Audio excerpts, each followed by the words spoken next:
Morning class, welcome to Empowerment Technologies subject. For this session, we will be discussing about the online safety, security, and etiquette. So those are our topic outline. For this session, we will be discussing about the online safety measures, etiquette, and kinds of online threats. So for the content standards, you will be able to understand the ICT in the context of global communication for specific professional track. And for the performance standards, you will at the end of the 2-week period, you will be able to compose an insightful reflection paper on the nature of ICT in the context of your lives, society, and of course, your professional tracks. So those are our learning competencies. You will be able to identify what constitutes appropriate and inappropriate online behavior, apply internet online safety, security, ethics, and etiquette, standards, and practice and the use of ICT. You will be able to apply internet online safety, security ethics and etiquette standards, and practice in the use of ICT. And of course, discern possible deceptive information and wrongly evaluated data. So let's start, no? So as you can see, class, I have here a different headlines. So nakalagay dyan, TV Patrol, online scammers na nakatangay ng 60 million sa 600 biktima, timbog. And then, the second one ay sa bandila naman, no? Nakalagay babaeng na biktima ng identity theft, ninakawan ng halos 2 million. And then sa TV Patrol, nakalagay naman dyan, babae nawalan ng 41,000 na hack. Ang FB, palit SIM, sinisisi. So, what is common class among the headlines na nakita natin kanina? Ano yung mga common doon sa mga headlines na yun, no? Kindly type your answer sa comment box po, no? Lagay niyo yung inyong name and then your section para madali po kayo ma-identify. So, are your social media accounts secured enough that you may not be a victim ng mga bagay na nabasa natin kanina sa headlines? Yung hindi kayo ma-scam, hindi makuha yung identity nyo ng ibang tao. So, what type of information do you share in your social media account? Okay? So, I have here uli another activity which is, ang nakalagay dyan is shared or not shared. So, you will going to read and reflect in each item carefully. No, you will going to copy the table in a short bond paper and check whether you have shared or not shared yung mga pieces of information na yan sa social media account nyo. So, hindi nyo ba sinishare ang inyong first name, middle name, last name, current and previous schools, your cell phone number, complete name of your mother and father, yung parents' cell phone numbers, name ng siblings nyo, your address, or your birthday. So, pakilagay po yan, class. Uulitin ko po sa short bond paper. Okay, you need to copy the table and check whether you have shared or not shared those pieces of information in all your social media accounts. Okay? So, how many? Ito po class yung guiding questions that of course you need to also answer po. How many of this information have you shared? Number 2, how many of this information have you not shared? And based from your answers, class, do you think you are safe when using the internet? And why? So, you need to answer those questions po, okay? So, alam naman po natin that there's almost no limit to what we can do online. So the internet makes it possible for us to easily access information quickly, di ba? Communicate around the world, and napakarami nating kayang gawin because of the internet. But unfortunately, the internet is also a home to certain risks, such as malware, spam, phishing, identity theft, scam. So if you want to stay safe online class, you need to understand yung mga risks na yon and learn how to avoid them. And that is what are we going to discuss on this session. No? When we say online safety, it refers to the processes and precautions that should be observed when using the internet to ensure, no, that the users as well as their computers and personal information are safe from crimes associated with using the internet. So it means that online safety means being careful and making smart choices when using the internet. It's about protecting yourself from dangers like strangers, scams, or mga harmful content na pwede nating makita online. So this includes of course yung hindi natin pag-share ng mga personal information natin, being careful kung ano yung mga bagay na i-click natin online, and only talking to people you know, no? Yung pagiging safe sa internet, ganun din yung pagiging safe natin in real life. Okay? So,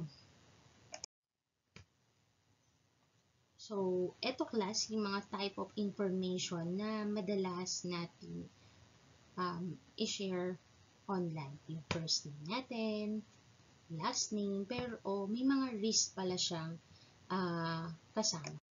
So, yung middle name, current and previous school, our cellphone number, name ng magulang natin, name ng mga kapatid natin, your address natin, home phone number, and even our birthday. So, it's crucial class not to share personal information katulad ng mga nabanggit natin kanina, no? So, it's because it can put your safety and privacy at risk.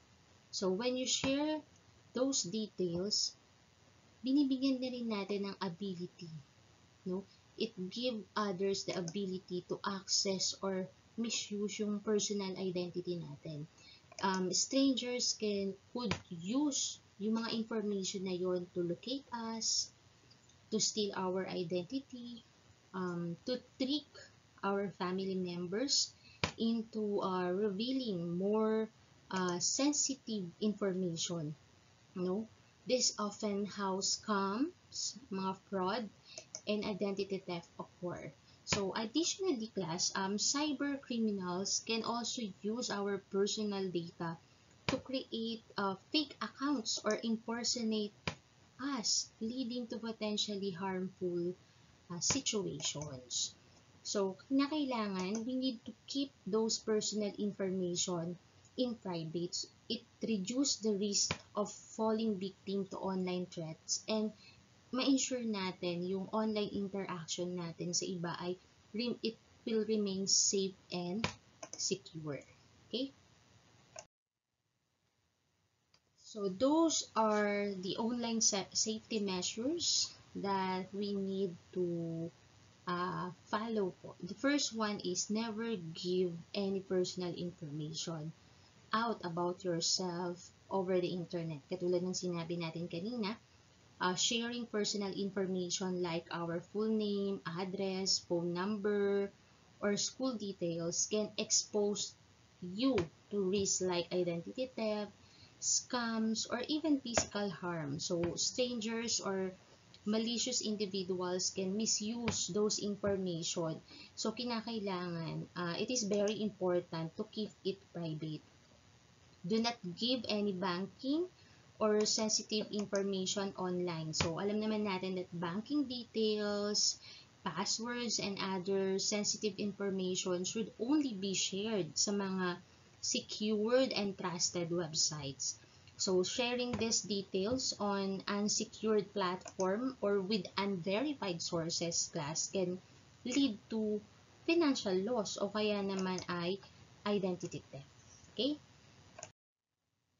Never open messages or attachments from someone you do not know.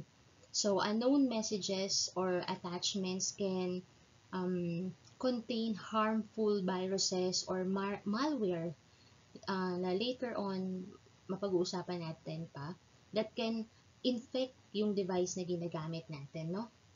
This could be also be phishing attempts to steal your personal information. So, mas safe if you are going to ignore or delete yung mga messages from unknown senders. And regularly review your privacy settings class. So, your privacy settings on social media and other online accounts control who can see your information. Alam natin yan. So, kinakailangan, we need to regularly check and update yung settings natin para ma-ensure natin na only trusted individuals lang yung pwedeng mag-access ng ating mga personal details. So, with that, nare-reduce din yung data breaches na tinatawag natin, no? So, when using public computer terminals, be sure to delete your browsing data before leaving. Kasi, yung mga public computers, class, ini-store niyan yung data from your browsing sessions. Including, class, yung password mo, yung site na pinuntahan mo. So, mas safe if you will going to delete your browsing data and it ensures, syempre, yung next person nagagamit ng computer cannot access your personal information. Okay? Keep your software updated to avoid security holes. So, software updates often includes patches for security vulnerabilities. So, by keeping your software up to date, you protect your device sa mga latest threats and i-ensure din that your system is secure. Kaya dapat lagi natin ina-update yung ating yung software na ginagamit natin sa mga devices natin. Okay? Do not download software that is unknown to you. Siyempre, downloading unknown software can be risky because it might contain malware o kaya naman ay spyware. Always download software lang sa mga trusted sources para ma-avoid natin yung mga software na sa tingin natin mako-compromise yung security ng device na ginagamit natin para ma-maintain natin yung online safety and protecting yung to protect also our personal information from potential threats. Okay? So, we are done with the online safety measures. Let's proceed from the concept of netiquette. When we say netiquette, it is a combination of the words network and etiquette. So, it is a set of rules for behaving properly online. So, netiquette, so short for internet etiquette, di ba? Pinagsamang internet yan at saka etiquette. So, it refers to the set of rules and guidelines for polite and respectful behavior online. So, para katulad ng good manners in the real world, ganun din yung netiquette. It's about treating others with kindness, respect, and consideration in digital spaces. Okay? So, those are the netiquette na kinakailangan natin tandaan. The first rule is remember the human and think before you speak. So, it means treating others online with kindness and respect just like you would in person.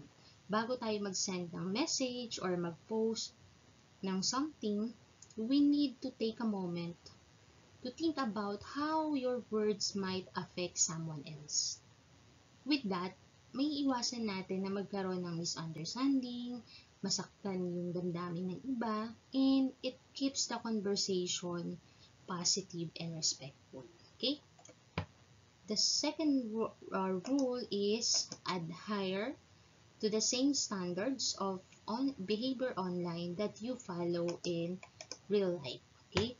So, adhering to the same standards of behavior online that you follow in real life, it means ina-apply mo yung same principles of respect, honesty, and responsibility to your digital interactions as you would in person.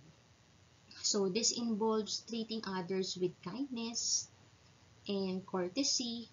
Ina-avoid mo yung mga harmful or misleading behavior, and nirerespeto mo yung privacy ng ibang netizen. So, by maintaining yung mga standards na yun, nai-ensure natin na yung online presence natin nagre-reflect sa toong character natin bilang tao. And it contributes to a positive and respectful digital environment. So, it is very essential, class, na maging consistent tayo sa ethical behavior natin, both yung real at saka yung virtual words, no? Rule number 3, know where you are in cyberspace. Sabi dyan, lurk before you leap. It means that before diving into online conversation or activities, kinakailangan niniintindihan mo muna yung context and dynamics of the digital environment you are entering. So, this involves observing the norms, etiquette, and culture of the online community or platform to ensure that your actions mo are appropriate and respectful. So, by lurking, o ibig sabihin, by taking time para ma-familiarize mo yung sarili mo dun sa setting ng cyberspace na yon, ma-avoid natin plus yung tinatawag natin na misunderstanding. No, mas magiging aware tayo at mas magiging considerate tayo dun sa pakikipag-interact natin dun sa cyberspace before fully participating. So, halimbawa sa Twitter or sa X or kaya naman sa Instagram. So, you need to observe muna anong meron dito sa platform na to bago mo siya gamitin or bago ka makisali sa mga usapan na meron doon. Okay? Rule number 4. Respect other people's time and bandwidth. We need to, class, be aware of the timing and frequency of your communications. We need to avoid sending messages or making demands during inconvenient time para maiwasan natin na maistorbo natin yung ating mga kaklase, yung ibang gumagamit ng internet, o kaya naman irespeto natin yung sabi nga dyan, yung time and yung bandwidth nila. So, we need to consider kung ano ba yung convenient time para sa kanila pa na makapag-reply sila. Okay? At hindi lahat ay merong mabilis na internet connection. Minsan, talagang delay na nakakapag-reply sa atin because pwedeng busy or kaya mabagal yung internet connection, no? Making yourself look good online involves number 5 na tayo, no? Rule number 5, make yourself look good online. Know what you're talking about and make sense. So, making yourself look good online involves curating a positive and professional digital presence by sharing mga thoughtful, well-crafted content and engaging respectfully with others, no?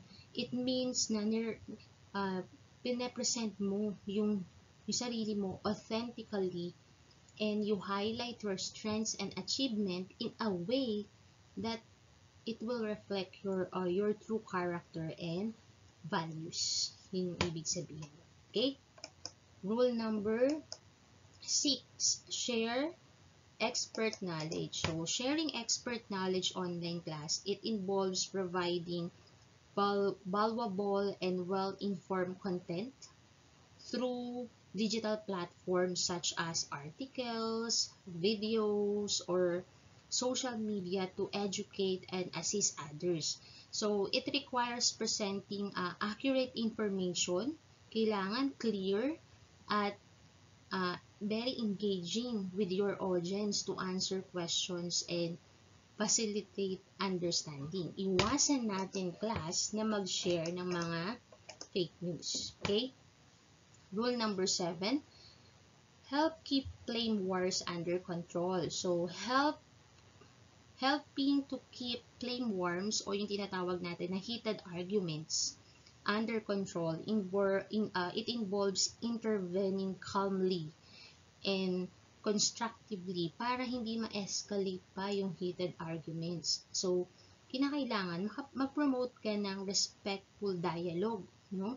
It means guiding discussion back to a productive and courteous tone na mag-i-encourage dun sa mga participants na mag-focus dun sa issue rather than dun sa mga personal attacks. Huwag tayo yung mga sulsol na nakikita natin na halimbawa sa group chat, meron ng pagtatalo, hindi na nagkakasundo yung classmate nyo, ang gagawin nyo pa susulsulan nyo pa yung kaklase nyo. Hindi ganun yun, no? Kinakailangan ay maiwasan natin na ma-escalate pa yung heated arguments, okay? Then, number 8, respect others people's privacy. So, respecting others' privacy means safeguarding your their personal information and not sharing or disclosing it without permission. It involves being mindful of how you handle their data, conversations, and images, and ensuring that you only use or discuss their information in ways they have consented to. So, ibig sabihin, hindi tayo basta-basta nag-share ng personal information ng ibang tao. O kahit nga yung simpleng picture, class, pag mag-upload tayo ng picture na kasama yung kaibigan natin, kasama yung kaklase natin, kinakailangan natin humingi ng permission sa kanila na okay lang ba na i-upload ko tong image na tong picture natin na to o hindi. So, kinakailangan natin irespeto yung privacy ng bawat isa. Okay? Then, don't abuse your power. Know your limits. So, ibig sabihin yan, not abusing your power online means using your influence or authority responsibly and ethically, na maa-avoid yung mga action na pwedeng makapinsala or makabiolate ng rights ng ibang tao. Kinakailangan alamin mo yung boundaries mo. Okay? Para maiwasan yung mga tinatawag natin na misunderstanding. Okay? Rule number 10, be forgiving of others people's mistakes. Being forgiving of others' mistakes online means showing understanding and patience when someone makes an error or kaya naman behaves inappropriately. So, rather than reacting with anger or judgment, kinakailangan, class, mag-offer ka o magbigay ka ng constructive feedback para magkaroon ng room for growth and learning dun sa mistakes na nangyari na yun. At ma-maintain yung positive and supportive digital environment. So, those are the 10 rules o 10 netiquettes na kinakailangan natin tandaan para magkaroon tayo ng positive and supportive digital environment. I hope na intindihan niyo po yan, class. Okay? So, let's proceed from the other topic, which is the online threat. An online threat, class, is any risk or danger that exists in the digital environment. Sabi nga dyan, di ba? Online threat is deemed any malicious act that attempts to gain access to a computer network without authorization or permission from the owners. So it means risk siya or danger that exists in the digital environment, posing potential harm to individuals or systems. It encompasses various forms of malicious activities, katulad ng panghahack, phishing, o malware, o kaya naman mga bagay that can compromise personal information, security, or privacy ng isang tao or ng isang organization. So there are different kinds of online threat. The first one is phishing. Phishing class is a type of cyber attack where scammers impersonate a trustworthy entity to trick individuals into providing sensitive information katulad ng password or financial details. Let's say, for example, yung common phishing scam might involve an email that appears to be from a bank o sa bangko na nag-ask sa'yo to click a link and enter your account credentials to verify your information. Pero pag click mo nung link na yon, you are directed to a fake website designed to capture your login details. Hindi mo alam, yung link pala na yon ay hindi talaga siya, halimbawa, BDO, nag-send sa'yo ng email, akala mo BDO talaga yon, may nakalagay na link, kinlik mo, in-enter mo yung password mo. So, pwede na nilang ma-capture yung login details mo at makuha yung iyong pera. No? So, katulad niyan, let's say for example yan, ikinlik yung email, yung link na yan. So, pwede mangyari, makuha yung kanyang password, 'di ba? And ma-hack na yung account. The next one is pharming. Pharming class is a cyber attack that redirects. Kasi nakalagay dyan ini-spoof niya, no? Pharming is a cyber attack that redirects users from legitimate websites to a fraudulent one without their knowledge. Typically, minamanipulate kasi dito yung DNS o yung tinatawag natin na domain name system. So, settings para ma-exploit yung information. For example, class, ng pharming attack, it might involve altering a user's DNS settings so that when they attempt to visit their bank website, ang mangyayari, they are redirected to a fake website that looks identical to the real one. So, once na nandun na sa fake site, users might be prompted to enter their login credentials, which are then captured by the attackers. No? So, yung pharming, ibig sabihin nun, it involves redirecting users from a legitimate website to a fraudulent one without their knowledge. No? At na-achieve yun, katulad ng sinabi ko kanina, sa pagmamanipulate nung tinatawag na DNS. So, in summary, dun sa dalawang diniscuss natin, yung phishing, it targets individuals through deceptive messages. Ibig sabihin, may email message na pinadala, kinik mo yung link. While yung pharming naman, it manipulates the technology behind web addresses to redirect users to fake sites. So, yun yung pagkakaiba ng phishing at saka ng pharming. Kasi sa pharming, yung DNS yung minamanipulate. Sa phishing, nagpapadala ng deceptive messages. Okay? So, katulad po niyan, class. So, ang ginawa, merong na-redirect na siya dun sa fake na PayPal na website. So, mapapansin nyo, yung icon, hindi na siya nag-a-appear dun sa browser status bar. So, ibig sabihin nun, yung lock icon, ibig sabihin nun, hindi na secured yung website.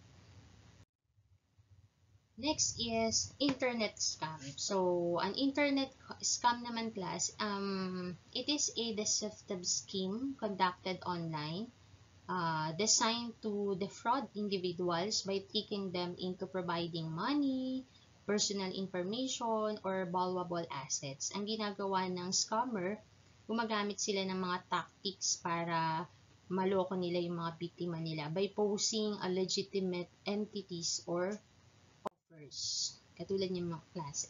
A common example of internet scam is the Nigerian Prince, no? Ito po, yung Nigerian Prince scam na yan, where an email claims to be from a wealthy individual. So, sabi ay ito daw ay isang prinsipe o high-ranking official na kinakailangan ng assistance moving a large sum of money out of their country. So, the email promises a significant reward in exchange dun sa tulong na ibibigay ng biktima. So, the victim or victims are then asked to provide yung bank details nila and maybe tricked into paying fees or taxes. Only to find out class na yung entire scheme na yon was a fraud pala. So, yan class yung example ng tinatawag natin na internet scam. The next one is malware or yung malicious software. It is any program or file that is harmful to a computer use. So, yung malware class or malicious software is any harmful program na dinesign siya to damage, disrupt, or gain unauthorized access to computer systems or data. So, it includes various types of threats katulad ng viruses, worms, ransomware, and spyware which can corrupt yung files, mag-steal ng information, or cause any other types of harm. Then we have the adware. Adware class is a type of malware, type 2 ng malware. It is a type of software designed to display unwanted advertisement sa computer na ginagamit natin, no? Minsan makikita nyo na lang may mga nagpa-pop-ups na mga banner or mga ads, typically in attempt to generate revenue para sa software creator. So, it is usually bundled with pre-programs or downloads. Ano nangyayari doon? Nag-i-slow down yung system na ginagamit natin, and it could also interfere with our browsing experience.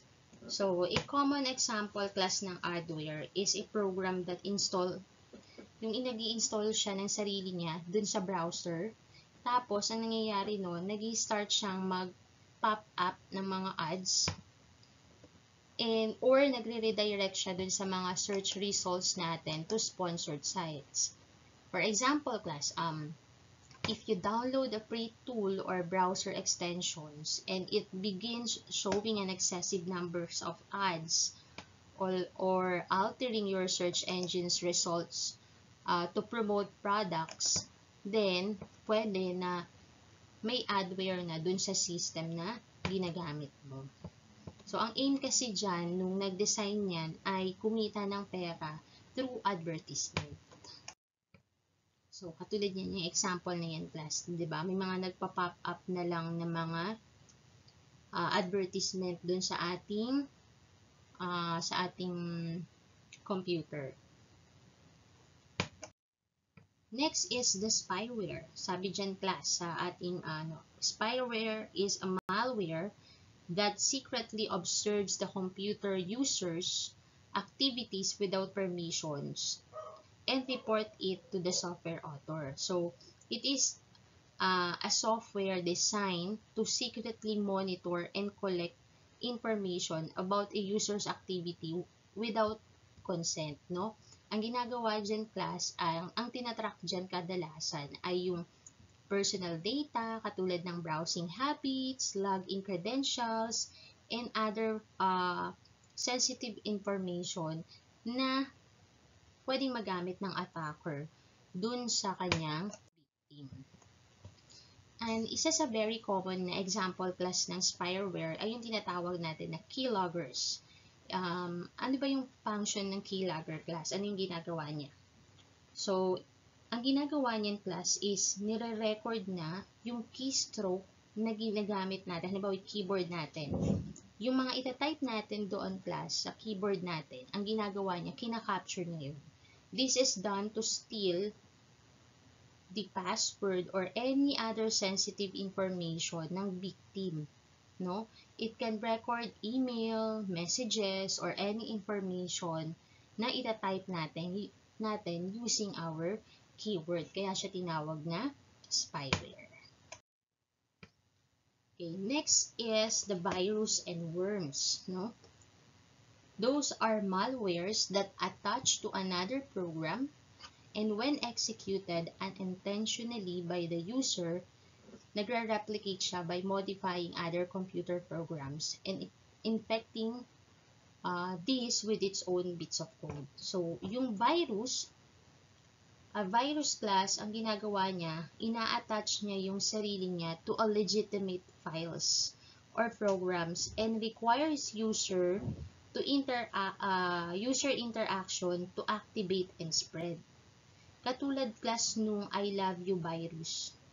No, very famous na virus yan class na ang ginamit ay email. Email-based virus siya that spread by tricking users into opening an email attachments. Once na na-open na yon, it infected the user system and used their contact list para ma-send naman siya dun sa iba pang tao. So, yun yung tinatawag natin na virus. Yung worm naman, it is a standalone malware naman that spreads automatically across networks without needing to attach itself to other files or rely on user interaction. For instance, class, yung tinatawag natin na WannaCry worm. Yung WannaCry worm class, ang inatake naman nito ay yung mga Windows systems. So, mas mabilis siyang kumalat kasi ang ginawa dyan class ay dun mismo sa network. Yung network mismo ang ginamit to spread the worm. Ang ginagawa, ini-encrypt yung files ng victim and then nagde-demand ng ransom payment. No? Kaya, kino-consider din tong WannaCry worm na to as a ransomware. Kasi nga, i-decrypt lang nila yung file pag nagbayad ka ng ransom. No? So, ibig sabihin, class, ano yung difference ng dalawa, ng virus at saka ng worm? Yung virus, it needs a host file and user action to spread. While yung worms naman, it propagate independently through the networks, no? Hindi niya kinakailangan ng interaction sa user. Kasi nga, like what I said, ang ginagamit na channel ay yung mismong network. So, I hope naintindihan nyo yung difference ng virus at ng worms. So, yan class. Ito yung itsura ng I love you virus. So, by the way, ang gumawa niyan ay si Onel de Guzman. 24 years old lang siya noon. Siya ay estudyante ng AMA, no? So, ang sabi niya, dinevelop niya daw yan to steal internet access and password. Kasi nga daw, he could not afford to pay for access ng internet. Kaya niya dinevelop yung I love you virus o yung tinatawag na love bug. Kaya nga lang, napakadaming na-infect, no, ng virus na to. over 10 million Windows personal computers ang nasira. At ito ay nangyari noong May 5, 2000. Kung di ako nagkakamali. No? So, ito naman, example yan ng worm. Ang tawag natin dyan, class, ay WannaCry worm. So, yan ay ransomware. Kino-consider din natin yan na ransomware kasi ang tina-target niya ay mga computers na gumagamit ng Microsoft Windows operating system. So, ginagawa niya, ini-encrypt niya yung mga files and then ibabalik niya lang yun, i-decrypt niya lang yun, class, pag nagbayad ng pera yung kanyang victim. So, kaya, bukod siya ay worm, ransomware, kino-consider din siya na ransomware. Yan ay nangyari naman noong May 2017 naman. Okay, next is the Trojan or Trojan horse. So, sabi dyan, it is one of the most dangerous malware. Why? Because it is a type of malware that disguises itself as a legitimate na program para matrick naman yung user into installing it. So, once na-installed na siya, it can perform harmful actions katulad ng pag-steal ng mga sensitive information, pag-create ng mga backdoors for further attacks or that can cause system damage without the user's knowledge. So, akala natin, ito example niyan, yung Emotet attack o Emotet Trojan. It is a well-known example of a Trojan or Trojan horse. Ang ginagawa niya, nagpapanggap siya na isang email attachment or link that appears to be from a trusted source. So, when a user, inopen niya yung attachment or kinlik niya yung link, the Trojan installed itself on the system. So, with that, the Emotet or yung Trojan horse na yan can steal information and spread to other system or pwede rin siyang makapag-download ng mga malicious payloads dun sa ating system na ginagamit. Okay?